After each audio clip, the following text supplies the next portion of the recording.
Hello, I'm Ocean, and I wanted to make a video about real money trading in video games of all kinds. My friend Nathan just made one about why it's a terrible thing in this game called Path of Exile, and I wanted to just go point by point, kind of talking about the points that he made, and then talk about it at large in terms of the overall gaming ecosystem and why we should allow some kind of currency trading in games that allows currency trading, whether it's crypto or US dollars, and why the real problem is not real money trading, which is what everyone calls it. We shouldn't even call it that. That's kind of like a bad term. This should just be called currency trading, because you can trade for a currency in one game to a currency in another game. You know, if you're playing this game where you find an axe and then you stop playing that game, it'd be cool if you could just trade that axe to someone else that wants to play that game for, a shield in another game or something like that. So really this should be called currency trading, and I think it should be allowed. So anyways, his points, number one was that it's against the terms of service. Okay, well that's not really a point why you shouldn't do it or why it shouldn't be a thing, because they could just say it's allowed, right? We can play a game where it is allowed. There's plenty of games where real money trading is allowed. So this is an argument against real money trading in a particular game where it's not allowed. Okay, cool. Yeah, it's not allowed. Great. But let's talk about whether it should be allowed, right? Okay, two, it's frowned upon by the community. Well, it's mostly frowned upon by the community because it's not allowed and because people, it has not been designed well into the game itself. So when Diablo added the real money auction house, it kind of destroyed the game for a lot of people. And I have a big thread on Reddit about that, and I really believe that that's true. But it wasn't that real money trading destroyed the game. It was that bots destroyed the game and allowed real money trading to be a really big problem in the game, because your playtime was no longer valuable, essentially, because I actually was botting myself in Diablo. I had 4 different computers. Each computer was running like 8 instances of the game. They were really powerful computers. And it was totally hacking the game's code apart. And I feel like if you can't beat them, join them in some ways. It's very frustrating. All the players start feeling that way. You know, it's like you want to do it, but you're not going to do it. And it's why people frown upon it, you know, because it's so easy to do, but it ruins the game for you and everyone else when you do it, when you bot. And again, that's not real money trading, it's botting. Even if you're not actually selling those items for money, if you wake up tomorrow and have every single item in the game, then you no longer have a game to play, because part of the fun of the game is trying to find those items and having the rarity of those items within the economy being something special. You know, you look at this guy and he was the guy that got lucky and got that sword. And so now he's doing this thing with that sword that everyone else can't do. Well, if you have thousands of bots that I can spawn with just pressing a button and they just run all night while I sleep, then your playtime is no longer valuable. And that's essentially what I think what the argument of the community is feeling truthfully is not that they're against real money trading, they're against their playtime being devalued. And that happens because of bots, not because of real money trading. Their playtime would actually be valued higher with real money trading without bots. And I can show that and I can prove that, but it would take some time. Okay, so back to Nathan's arguments.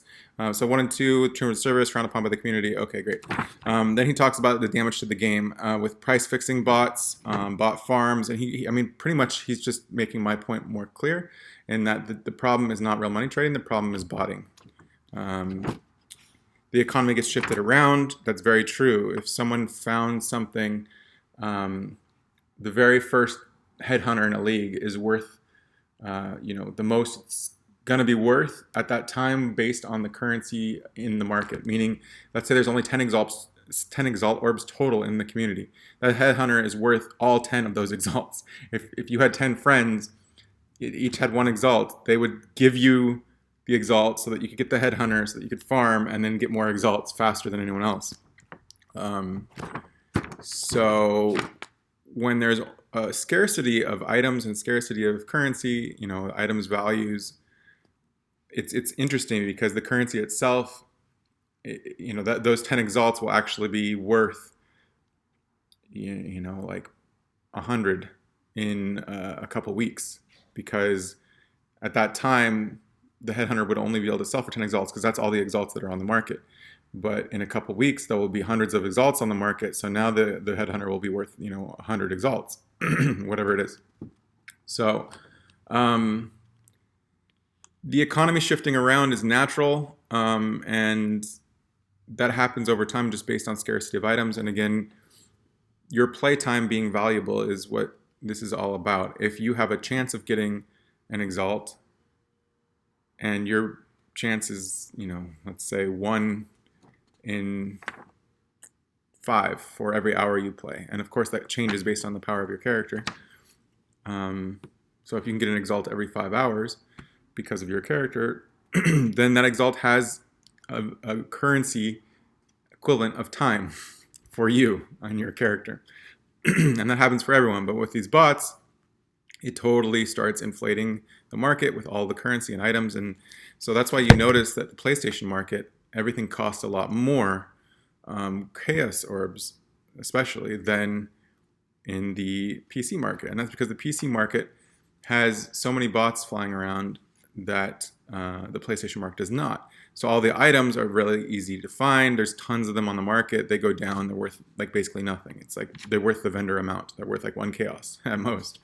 Whereas in PlayStation, it's a lot of people are actually doing the chaos recipe still, because there are newer players. They don't know how to get to the end game content very quickly.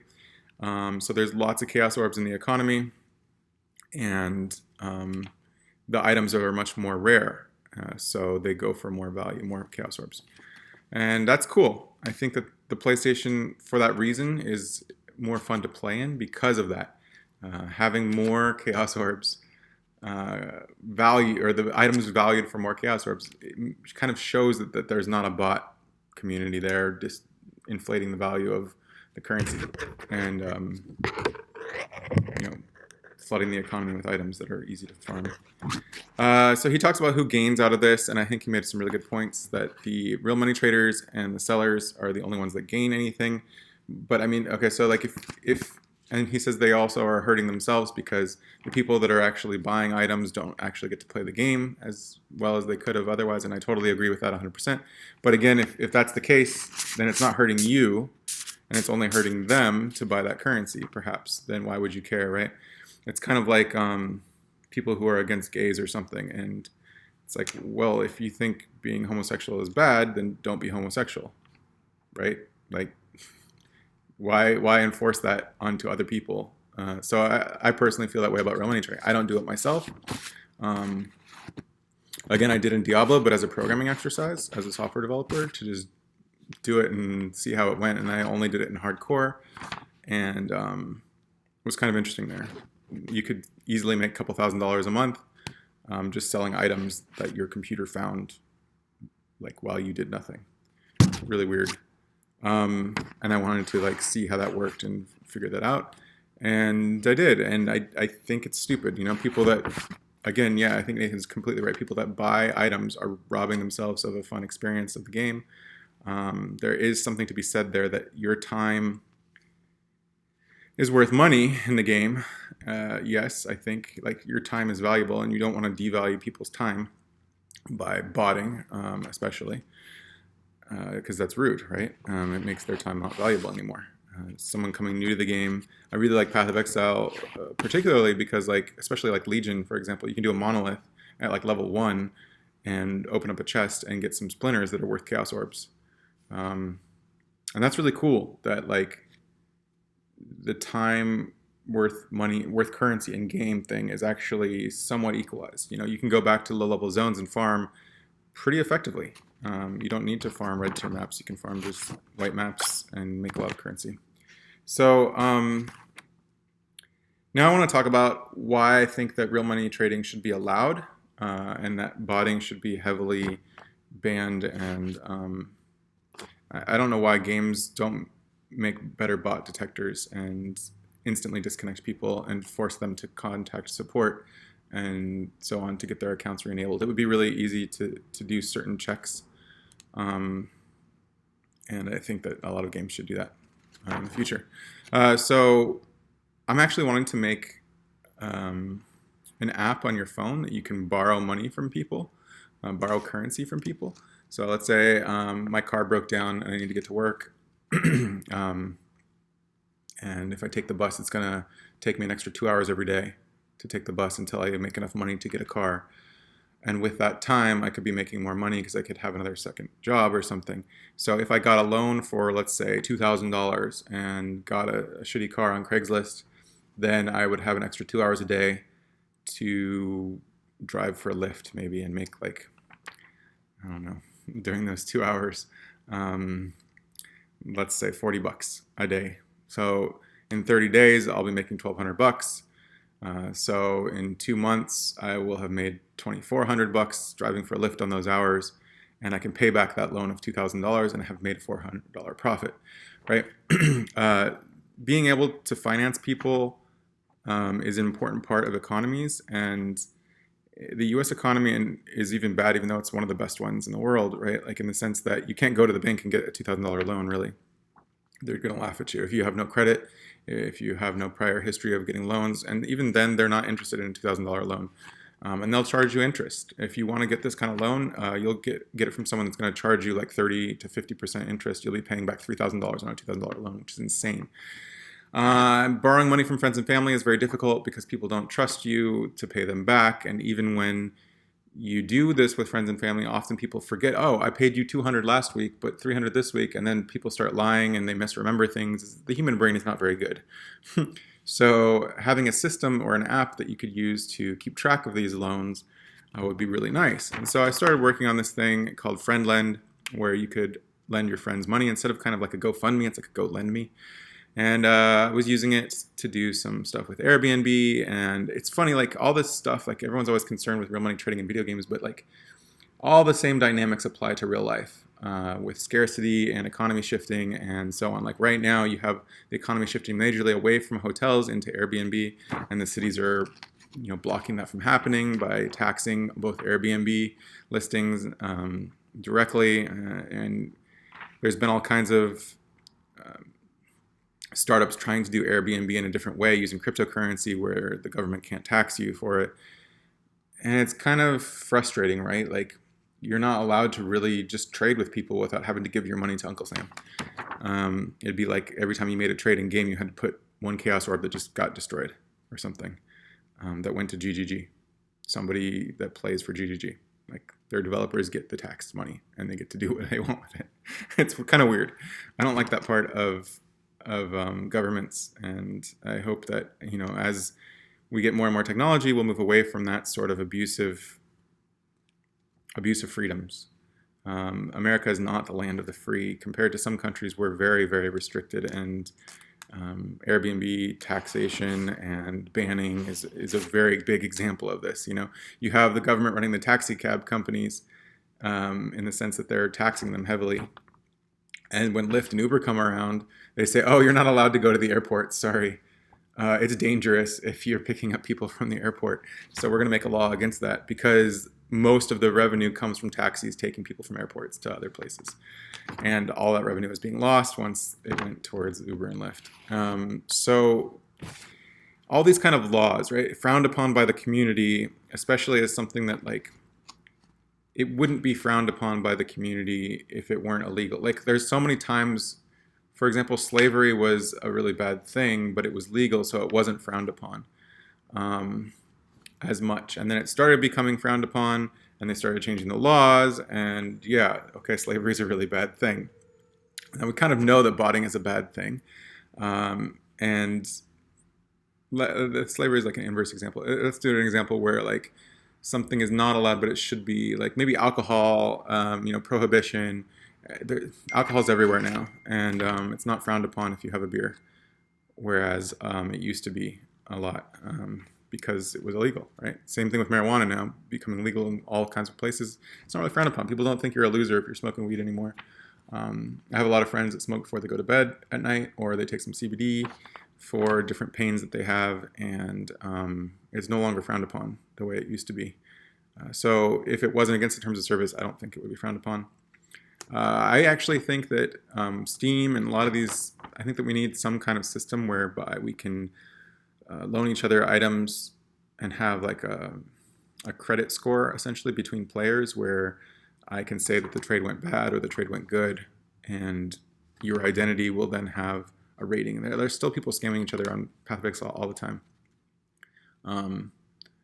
And being able to look at a player's rating and say like, oh wow, they just did this transaction, in the trade window that affected their, they got a star rating of 4 or 5 or whatever, right? That would be great. And if this existed as an identity between games, like, you're connecting your Facebook profile to your gaming account. Now I know I can trust you because you're actually a real person. You're not a bot. I'm not going to engage with bots. I'm not going to allow trades between people unless they have a connected Facebook profile, for example.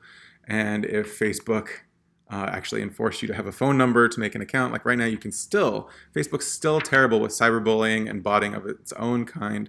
You can buy likes right now on Instagram. You can buy reshares for like $5. You can get 1,000 likes, maybe not even that, like 10,000 likes on your Instagram posts. And so all these Instagram influencers and models are just normal people that are putting a couple, $100 towards getting a profile with 100,000 followers, and none of them are real. They're all bots. They're all fake people that have fake Facebook accounts, and that's something I'm very, very against, is this botting. It is ruining the world. It's not just ruining the economy in a game like Path of Exile. It is ruining the entire world. And we need to stop it. Mark Zuckerberg, I don't know why. He is smart enough to stop it, but you know what? It would really hurt his profits, because it looks like there's 1,000 views on this video, but there weren't. There were only 2. But he charged the company for 1,000 views, but 9,998 of those views were actually bots. And he knows it, and he's lying to those companies, and he's making billions off of them. It would be very, very trivial to just require some phone number validation on your account. Maybe you actually have to video chat with a live agent that says, yes, they are who they say they are. And, maybe they show part of their city that they're living in behind them. Oh, that is San Diego. That is, you are in the United States. You're not someone pretending to be a U.S. person to try to get Donald Trump to be the president. There were thousands of Russians that were actually real people managing multiple Facebook accounts. Saying the same rhetoric over and over, the same propaganda that they know. They've been coached on how to win arguments online on Facebook by having, multiple people chime in and shut down the same opposing argument with just, the same Hillary is a crook, and what about this, what about that? They have all these similar arguments that they were trained in, and they were pretending to be Americans, and it's unfortunate. It would be so trivial to just have a group of people at Facebook that, in order to make an account, and maybe even once every couple of years, you have to video chat with them, and you have to move your phone around and show them where you're living. That's it. And then you get a little blue check mark that says you are a real person. Now you are allowed to do X, Y, and Z. And you're not allowed to trade in Path of Exile until you verify you're a real person. But that real person verification can be done by Facebook, and you connect your Facebook account to Path of Exile, and that would solve all these problems. So, okay, this video is going on for way too long, but I want to recap some of the things I've said. Basically, the problems with real money trading, there are really problems with just botting. I offered solutions. We need to get rid of the botting. Again, this is not something that we can do overnight. This is something that Mark Zuckerberg could do overnight because he is that powerful. He's like the only one that could really do this. He's already got single sign-on. We're already connecting our PlayStation accounts to Facebook logins and stuff like this. All we got to do is create a real person checkmark and not allow certain features to people that don't have that checkmark and make it pretty hard to get it. So that's the solution. I really hope that we get there in the next couple of years. I'm sure that we will eventually. Some people say that that's Big Brother and that the government's going to be spying on you and all this shit. I kind of am frustrated by that. It's like, okay, I want them to spy on me. There's a movie called The Circle. If you haven't seen it, you should check it out. It's pretty good. It's on Netflix, I believe, about, basically Amazon putting cameras everywhere and knowing everything you do, and like knowing if you commit a crime because it saw you, because there's cameras everywhere. And how that would be a good thing because it would prevent people from committing crimes. And the problem is that the people on top that control the cameras are actually end up committing the most crimes. And, I don't agree with that conclusion of that video. I think that the people on top being monitored themselves also wouldn't commit crimes. But yeah, that's me. I mean, again, it would be cool if like there's Burning Man where people can go and they can do drugs. Well, kind of. I mean, you can get caught for doing drugs and kicked out of there too. It's still federally enforced there. But like, kind of, it's like you're in the desert and there's like no laws, sort of, and you can do what you want. Um, People don't judge you for being different there. They don't, you're not frowned upon by the community in any way as long as you're self-reliant. You're not influencing others badly.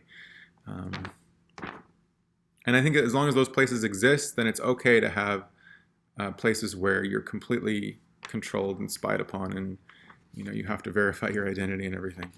Um, yeah, and I really wish, like Nathan's completely against real money trading. Well, unfortunately, you can't control it. People are going to be doing it. They're going to be lying about it, and because of that, it's kind of futile to try to control it, try to prevent it, because it's going to happen. The economy is going to get devalued. The only one that can really stop that, like banning people from Discord and stuff, is kind of silly. If someone's not being respectful of the rules, yeah, they're going to get banned, and I think that's good that you do that. But again, at the end of the day, banning them is not going to change the problem. Like if you just had a channel for real money trading and said, oh, hey, you're not allowed to talk about this except in this channel, and people might not want to play with you if they know that you're a real money trader, but at least you're honest about it. That would be, my way of being inclusive instead of exclusive towards something that you can't really control anyways, and not shaming people for doing something that you don't like is also good. It's kind of like the whole gay thing, right? Like you don't shame people for being gay if you're not gay. You tolerate it. And I think that you should tolerate real money traders until the rules are enforced by someone above you. Like it's not your job to enforce the terms of service. It's Path of Exiles. And that being said, you don't have to enable those people. I guess having a channel that helps them isn't really the right way to go about it. But I don't think that you should shame people so badly for it. Again, it's ruining their gameplay, right? So why would you shame them for something that's actually making their life worse? It's kind of like that with people who have drug addictions, right? Like you don't want to yell at a cocaine user for doing coke and being a bad person, because he's doing it because he doesn't have other things in his life that he needs, like love and connection and family and support. And if you gave him those things, he might stop doing that drug. And